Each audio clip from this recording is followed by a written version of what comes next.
Alright YouTubers, so as you see both 60-inch Daytons are up. That one's been up for 3 years, this one's the new one. I thought the down rod was not packed. I actually found the down rod in the packaging. It was in the blade box. Here's the old down rod. So, a bit odd though. There's two nuts that are cast that go to hold it, stabilize it, and both nuts are either threaded wrong or I don't know, just they don't work on the down rods. So that one's staying on a pretty loose. I have to get some lock rings or a 1/2 inch down rod, which I can find lock rings, no problem. I even have an electrician, so I'll get that. But either way, this one is a 60-inch. I've had it here for probably 3 years now. I'm gonna clean this one up and put it back in its original box, and I'm gonna check the cap value because I think this one's running a little bit slow. I mean, it's been out here for 3 years, so if the cap's just now starting to fail, then can't blame it. We're gonna go ahead and start with this one, just so we have a comparison. I guess these are both cast aluminum, aluminum bladed 60-inch Daytons. They take a while to get up to speed. That's just because they are very large fans, and they both draw 1.4 amps. This one did when I got it new. I haven't checked it in a while.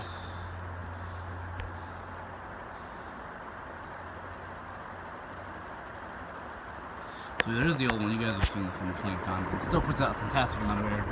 Actually, still speeding up, but that one takes a little longer to speed up. This one, now it's also kind of an unfair comparison. This one's using a longer down rod than that one, but it's the same thing. Here, I'll get this magnet on it. Magnet. It's aluminum on aluminum. Let's start off and see if this thing can work on low on this control. If I can reach it. This is all the way on low with the Dayton 3 amp control. Yeah, this one actually came with a Brone control, which is interesting because my new unboxing didn't come with a control. So, very interesting, very odd. This one also came from eBay. This is the cheaper one of the two. I paid $140 for this one. That one over there I paid $200 for. Very happy to have both these hands. Like I said, I'm going to preserve both of them, putting them both back in the box, and I'll be using them somewhere eventually as a pair. So it looks like it likes low speed on the control. One thing that's interesting about this one is this ring is loose. I can actually stop it with my hands. That's a bit odd. I had to secure the R36-inch blades because they're right where this one's at, so I gotta make sure they don't move. Either way, let's go on to, you know, pure insanity. If I can reach this control, I really need to clear out that shelf.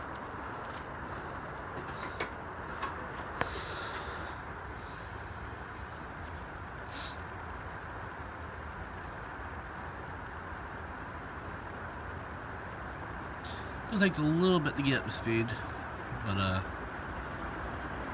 yeah, man, they get the speed fast.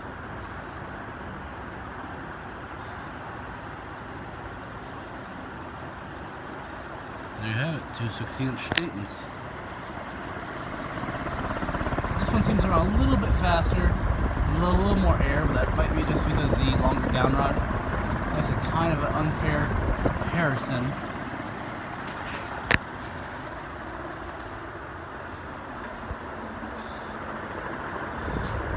Really is hard to say, and this one still moves good here also.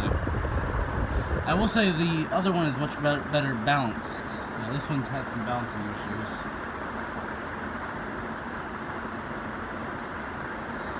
Still easily probably one of the world's, if not the most powerful industrial fan you can find. I still haven't found really anything that surpasses these. These things are amazing fans. The 56-inch Daytons are very close to this. They're both immensely powerful. The gold lines are also very close, but I still think these have an edge out. Now, granted, they do fail, unfortunately, due to the amperage they draw, or the bearings will overheat and they'll cause it to lock up and then they fail. So they are problematic to their own issues. But I cannot complain. I have a special place for myself in these, my heart for these fans, and they're just, once again, super great runners. Let's go ahead and turn this one off.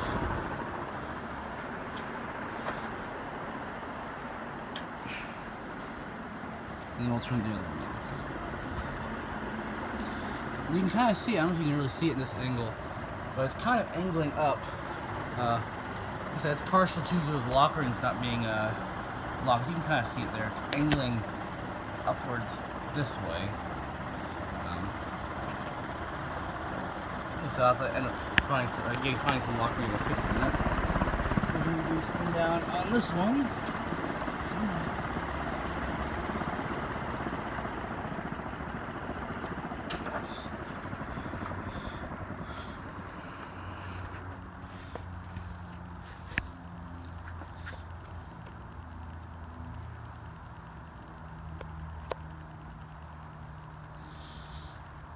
So yeah, I'm super happy to have these. Once I find get my own place, I'll probably end up putting both of these in my garage, on the same control. I know, kind of madness, 2 60-inch Daytons in the same garage, but yeah.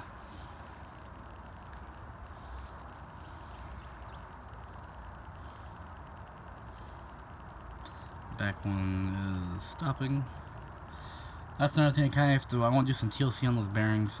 They're not bad, but they're hissing slightly from dryness, that sounds like, so they could use a little bit of oil. So I'll end up doing that before I pack it away. Like I said, I'm glad this one works. Like I said, I just bought this one assuming it was new in box. Luckily, everything works. It was not completely new in box. Like I said, it had been clearly used in its previous life, but lightly used. It was like it was probably used somewhere, maybe for maybe a year, maybe less than that, and then put back in its box in its original packaging, which is unusual. So the spin down isn't bad. That's just normal spin down for these things. They didn't spin down for a long time. I did have a video of me putting the fan together with the tags. I will end up putting that at the end of this video so you can see it. Anyway, guys, I want to thank you for watching, and I will see you guys later. Thanks. Alright, YouTube, so here I have another one of, well, those. It's basically a 60-inch cast aluminum, Dayton cast aluminum blades. Here's the box for it. This one's not exactly in the box. It looks like it's been opened and used at some point in time and put back in its original packaging. So I'm not sure what that's about. We're going to test it, make sure it works perfectly good. But I figured while I'm working on it, I should probably get a video so you can see the tag. So the metal tag that's on this upper ring. Let's see, Dayton industrial ceiling fan, model 4C721. Serial code is 8285086. 1.40. It's actually cool because both this one and that one are Daytons. And another thing that's going to be happening is that Dayton is actually going to be coming down. It's been up there for 3 years. And I love it a lot, but I want to also preserve it. So we're going to clean it up, put it back in its original box, because I have the other box that goes to that one. And we're going to be putting something else up there. Finally going to be using that cage I have over there. You really can't see it because it's right there, but there's a cage that goes on industrial. We're going to put up a 60-inch Enviro fan with the cage. So stay tuned, guys.